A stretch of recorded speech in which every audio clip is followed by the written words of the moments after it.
Well, good morning, folks, and welcome to Monday, May 25th, and it's Memorial Day. And these are greetings I send to you from the past, because you may notice that I'm wearing the same attire as I was on Saturday's message, and that's not because I don't really like doing laundry, which I don't, but it's because I'm recording this for you on Monday morning, on Saturday morning. It's actually 10:38 here on Saturday. So greetings from the past, people of the future. And I hope it's a great future. I hope it finds you all and having a wonderful day. I hope the weather is good so that even though we're not supposed to be getting we're supposed to be social distancing and all of those things, that you're able to get out and about and enjoy God's creation, because this is the time of year, Memorial Day weekend, when we want to enjoy the beauty of the creation while we are celebrating and recognizing and mourning in no small part the sacrifice of the men and women that have given their lives in service of our country. Because that's what Memorial Day is about. It's not about recognizing people that have been veterans. It's about recognizing those that have perished while in the military, both during peace times and war times. It was started mostly for those that died in the wars, but it's anyone that served, folks. And so we recognize that sacrifice that those people gave to us. So God bless them and bless their families for that sacrifice.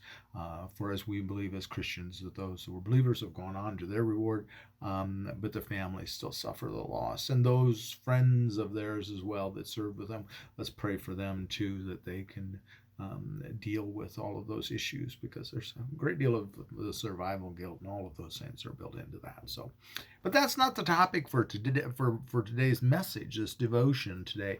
Today's devotion, we're continuing on through the book of James, and we're still in the third chapter. We're going to wrap up the third chapter. We're in verses 13 to 18 today, and we're going to finish this up. Remember, this comes right after taming the tongue. Okay, we've talked about taming the tongue, and so this is an extension, a continuation of that thought that James had, as James working his way through this great little letter. It's a great epistle of James, and again, it's the most pragmatic of all of the New Testament, is where it's viewed as maybe perhaps the whole Bible. But it's a very pragmatic book, and this is definitely some continuation of the taming the tongue is pragmatic.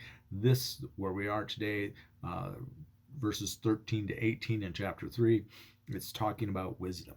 Okay, all right, so let's look at this, and we'll talk about it just a tiny bit, and then I'm going to let you go back on out and enjoy the beautiful day that I hope you are having in the future. So, two kinds of wisdom. Who is wise and understanding among you? Show by your good life that your works are done with gentleness, born of wisdom. But if you have bitter envy and selfish ambition in your hearts, do not be boastful and false to the truth. Such wisdom does not come down from above, but is earthly, unspiritual, devilish. For where there is envy and selfish ambition, there will also be disorder and wickedness of every kind. But the wisdom from above is first pure, then peaceable, gentle, willing to yield, full of mercy and good fruits, without a trace of partiality or hypocrisy. And a harvest of righteousness is sown in peace for those who make peace. It's really a great, those are great verses, 13 to 18. Those are really wonderful. Again, it's coming right after we're talking about taming our tongue, keeping that anger and envy in check. And he talks about that. There's two kinds of wisdom. One that is tied up in bitter envy, selfish ambition, is boastful, and is false to the truth. It's earthly, it's unspiritual, it's devilish, and it's reaping disorder and wickedness of every kind. Wow.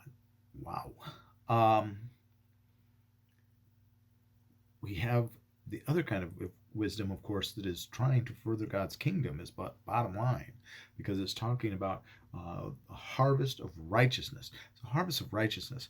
We're trying to sow believers.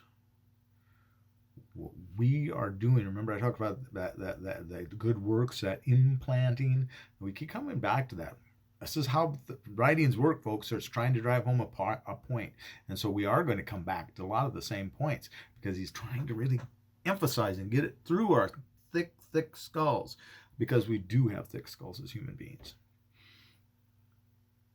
So we are trying to reap a harvest of righteousness, and the seeds that we are sowing for that righteousness must be sown in peace. We need to sow them in gentleness and in wisdom. So when we are, it's possible for us to be right for all the wrong reasons, right? It's also possible for us to be right and to project that being right in the absolute worst way, okay? And I'm going to caution you, because we have to be careful in this time. And I talked about that on Saturday, and we're continuing on in that thought. We have to be careful that even if we firmly believe that we have this inside wisdom, and perhaps we know better than people in the medical profession or biologists and people that have studied and have an understanding of some of these things, if we think we know better, we have to be careful, okay?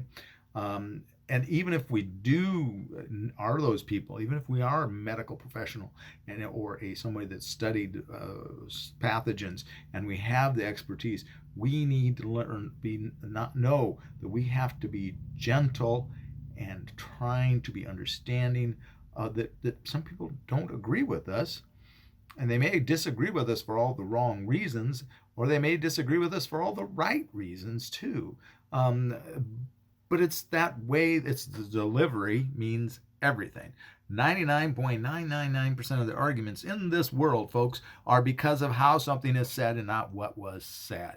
Okay, we need to make sure that when we're talking to one another, and I pointed this out the other day, we need to remember: is God in not only what I'm saying, but the way I'm saying it? Is God there in the way I'm talking to you? And boy, I can be guilty of that. I can be guilty of that just as much as anybody.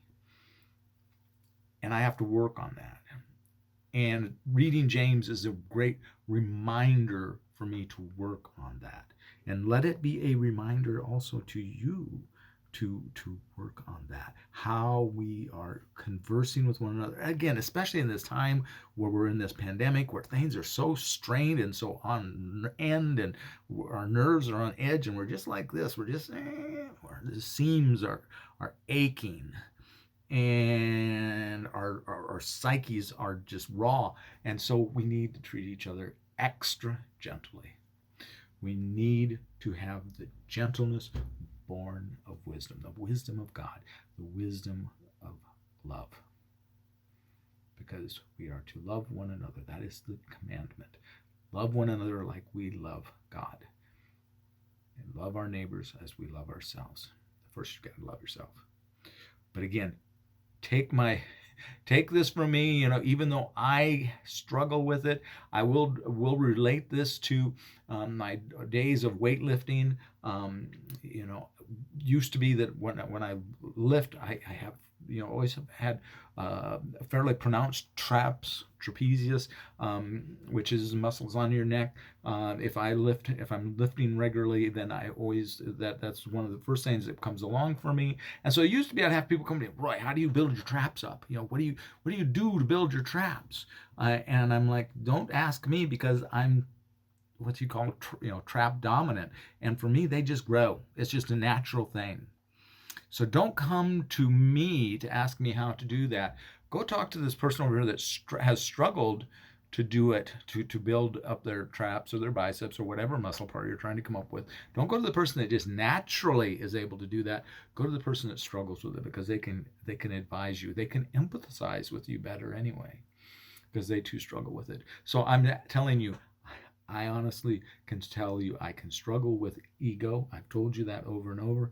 I struggle with that ego is part of this false wisdom, okay?